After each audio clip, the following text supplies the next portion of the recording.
meu presidente, querido amigo Osmar Baquite, quero dar bom dia aos senhores e às senhoras deputadas, em especial ao deputado Carmelo. Deputado, eu fico pensando, imaginando o tamanho da vossa indignação quando o Brasil, em perplexidade, assistia estarrecido no estado do Amazonas os irmãos morrerem por falta de oxigênio. Talvez este momento o estado do Ceará pudesse vivenciar da vossa indignação. Vossa Excelência traz com um grau de perplexidade os 30 dias do governo do Elmano e do Camilo. Mas é uma indignação muito seletiva. Essa indignação, deputada Silvana, não reflete a realidade do que nós vivenciamos ao longo dos últimos 4 anos, em todos os aspectos. Lamentavelmente, nós temos que dizer, não com orgulho, não com alegria, mas que o governo do ex-presidente Bolsonaro deixa uma herança para todos nós, a herança do ódio, a herança de um país dividido. Esta é, sem sombra de dúvida, a marca que os livros de história e a nossa historiografia vai registrar. Esta indignação seletiva do deputado não traz o debate do enfrentamento da Covid, não traz o debate da corrupção deste país. E olham, veja bem, teve até demais. Vamos buscar o que foi a troca no Ministério da Saúde, deputado Osmar, de barra de ouro. Barra de ouro, meu querido deputado Romeu Adigueri.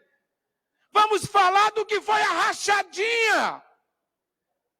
Mas a gente poderia dizer, não, foram momentos específicos, pontuais, mas nós poderíamos elencar o quanto nós tivemos a Polícia Federal sendo trocados seus superintendentes. Foram 6 superintendentes da Polícia Federal substituídos, exatamente porque estavam investigando. Nós estamos falando de fome. Que tristeza que esta mesma indignação não foi pactuada com as cenas deploráveis que nós assistimos com a tribo Yanomami. Daquelas crianças faméricas, desnutridas. É lamentável que este sentimento não esteja colocando a realidade. O Brasil passa, ou passou, uma fase caótica, onde esteve isolado do mundo. E nós hoje podemos falar para analisar e verificar outros momentos da nossa história. Este país, que negros, que gays e que índios era tratado da forma mais pejorativa.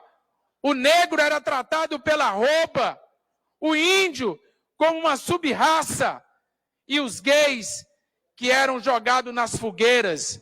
Este foi o legado da herança maldita patrocinado nesse país. Deputada Maria Luísa, Vossa Excelência, que nesse momento nos acompanha aqui no Parlamento, sabe o que é fazer gestão, sabe o que é ter lado e defender o ser humano, sabe o que é construir uma identidade para desenvolver políticas e programas que tragam cidadania e dignidade ao nosso povo. São momentos da nossa história que nós precisamos debater e discutir. O deputado falou sobre agricultura. eu vou dizer do quanto o estado do Ceará teve, estuda, aqui de investimento. O governo federal zerou, deputado Osmar, todas as políticas e todos os programas do financiamento na agricultura e na pecuária. Aonde estavam aqueles que não vieram trazer este debate para o plenário? Porque não foram gravar vídeos, pleitear que o governo federal garantisse as políticas e os programas. O Ceará, sim. O governador Camilo Santana manteve a taxa de investimento, o deputado Renato Roseno, uma média de 127 milhões por ano, e garantiu que nós tivéssemos as políticas e os programas, a política de mecanização. Todo ano os tratores foram alocados para ampliar a capacidade produtiva da agricultura familiar. Se nós falamos do investimento, Felipe, meu querido Felipe, aqui nós temos uma política. O Ceará era o 4º produtor de leite do Nordeste, hoje é o 2º produtor de leite. Sabe por quê? Porque nós investimos no melhoramento genético, fazendo a qualificação, garantindo a distribuição dos tubos e dos sêmens para os nossos produtores e fazendo a qualificação. Nós colocamos a compra e aquisição dos tanques, são mais de 580 tanques de leite distribuídos para mais de 1.700 produtores de leite. Se nós hoje somos o 2º produtor de leite do Nordeste, é porque nós usamos a ciência e a tecnologia para garantir o melhoramento genético, a produção e a produtividade do nosso rebanho. Mas lá na ponta, teve um programa essencial, o PA Leite, que distribuía 57 mil litros de leite a 320 mil famílias do estado do Ceará, garantindo o preço, garantindo a aquisição do produto. É desta dinâmica que nós podemos falar da pecuária, é deste olhar que nós podemos dizer do que foi agregar valor. Aí nós, deputado Osmar, jamais vamos deixar de considerar o que foi o Projeto São José. O Projeto São José, que é um projeto de inclusão, que na sua 3ª versão, fez um investimento de 530 milhões para garantir projetos produtivos, para garantir sistema de abastecimento de água, para desenvolver a tecnologia, a assistência técnica. Esse Projeto São José, na sua 4ª etapa, traz para dentro da nossa agricultura mais um vultoso investimento de 870 milhões. Dizer que o Ceará não tem investimento na agricultura? Olha, veja bem, ou é ignorância ou é má fé. Nós não podemos aceitar calados quando no estado do Ceará, diferente do que foi no governo federal do Jair Messias Bolsonaro, que zerou o financiamento. Agora, se Vossas Excelências quer tratar de investimento, Carmelo, a Codevasf pode dizer que fez investimentos do orçamento secreto. O orçamento secreto deu a condição de eleger 99 deputados federais no Brasil ao PL. Vamos olhar o que é isso. Até hoje, teve deputado que só ele distribuiu 20, 30 tratores, 10, 15, 20 retroescavadeira. A preço de quê? Para quê? Nós devemos olhar e fazer um comparativo para saber se essa mesma indignação aconteceu quando a Codevasf, na calada da noite, fazia esses investimentos que eu digo entre aspas. Nós estamos falando de um olhar para dentro do que nós conhecemos. Mas se é para falar de agricultura, aqui no Ceará, Sargento Reginaldo, nós temos o Hora de Plantar. Um programa que nasceu há 36 anos, com o então secretário de Agricultura, do governador Tasso Gereissati, o doutor Eudoro Santana. Naquela época, era o Arrancada da Produção. E este programa garante a 163 mil irmãos e irmãs cearenses semente de qualidade, semente que tem genética, que garante produtividade, que o governo do estado todo ano faz o investimento de 31 milhões. É este olhar da agricultura que nós precisamos falar. O governo Camilo, a governadora Isolda e o governo Elmano pegam um legado de construção e de desenvolvimento da nossa agricultura e da nossa pecuária. Nós poderíamos falar do que foi e do que é as ações de inclusão do projeto Paulo Freire para atender quilombolas, para atender indígenas, para atender as populações mais carentes. Um outro investimento de 340 milhões, meu querido deputado Firmo. É isso que faz do Ceará um estado que avançou e avançou muito na nossa agricultura e na nossa pecuária. Mas aqui há uma seletividade que muito precisa ser compreendido. O governo Lula, nos seus 30 primeiros dias, quais foram as suas principais ações, Claudinho? Sua Excelência Cláudio Pinho, desculpe. Manter o rito, né, Cláudio? As principais ações, e nós vamos falar do que são ações para reiniciar um novo ciclo de inclusão, de desenvolvimento. Nós estamos falando do que são os 33 milhões de brasileiros que passam fome. Não é aquele que tem vontade de comer e está com preguiça de ir à porta da geladeira. É de não ter nada para comer dentro de casa. É da mãe ter o filho puxando da barra da saia,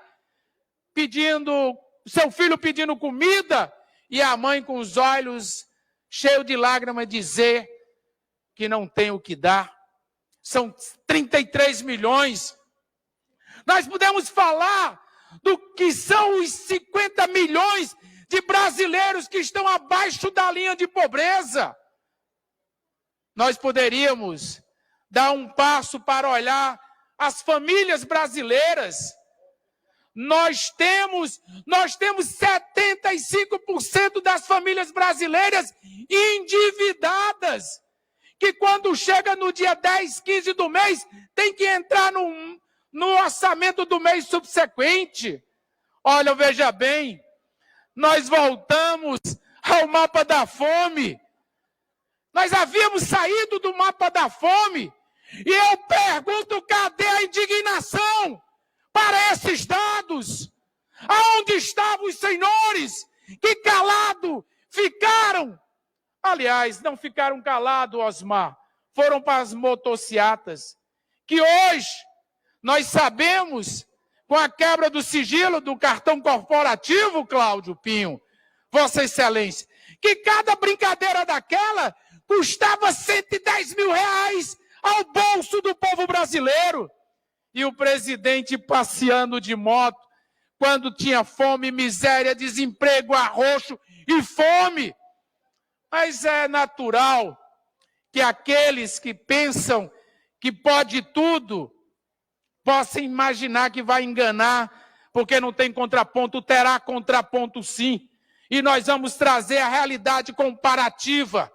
E para fazer essa realidade comparativa, nada melhor do que olhar a análise do mercado de trabalho, que é aquele maior e melhor indicador de como está a nossa economia. O poder de compra da classe trabalhadora foi reduzido em 38%. Nós temos hoje o desemprego aberto com mais de 14 milhões de irmãos e irmãs brasileiras. Nós temos 18 milhões de brasileiros que estão no desalento, que são aqueles que perderam a esperança de buscar um posto de trabalho. Esta é a realidade herdada pelo presidente Lula. É com esta realidade que nós precisamos olhar o futuro desse país.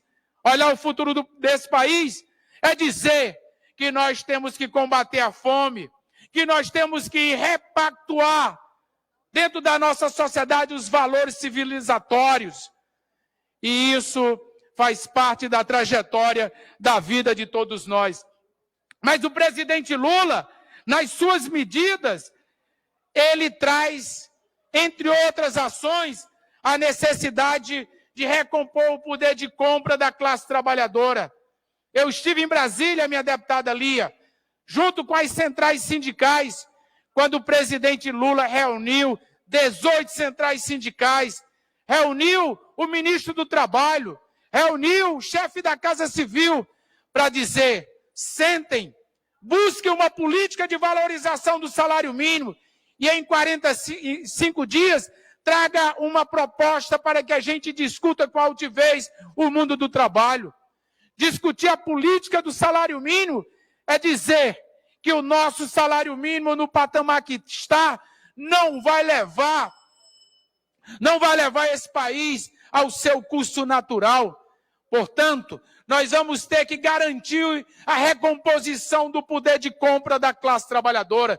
Nós vamos ter que discutir o que foi a reforma trabalhista, doutora Silvana, que hoje nós passamos, do ponto de vista da sociologia do trabalho, da uberização do trabalho, daqueles que estão ocupando os piores postos de trabalho, com as menores remunerações, e um novo fenômeno, que é o fenômeno da incorporação do salário mínimo como base de toda negociação, sem garantir as condições para que esse país tenha política de desenvolvimento da sua economia, que garanta renda, mas que traga a cidadania e a dignidade do nosso povo. Por isso, nesta manhã, eu quero concluir, meu presidente Osmar, trazendo aquilo que eu disse ontem sobre a Enel. Eu recebi várias ligações dos companheiros de Crateús, preocupado com a repercussão da possibilidade da obra do Lago de Fronteira Pará. Mas não é uma possibilidade, não, é uma realidade.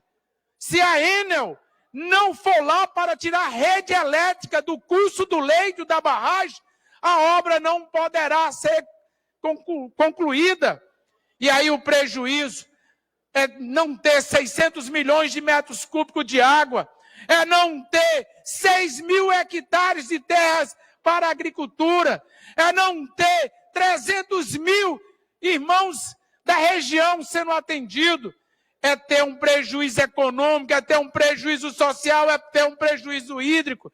Por isso, Osmar, nós temos que ter uma relação muito dura para que a Enel não dê o silêncio mais uma vez como resposta. Por isso, muito obrigado, que tenhamos a responsabilidade de garantir a nossa indignação para toda a nossa história.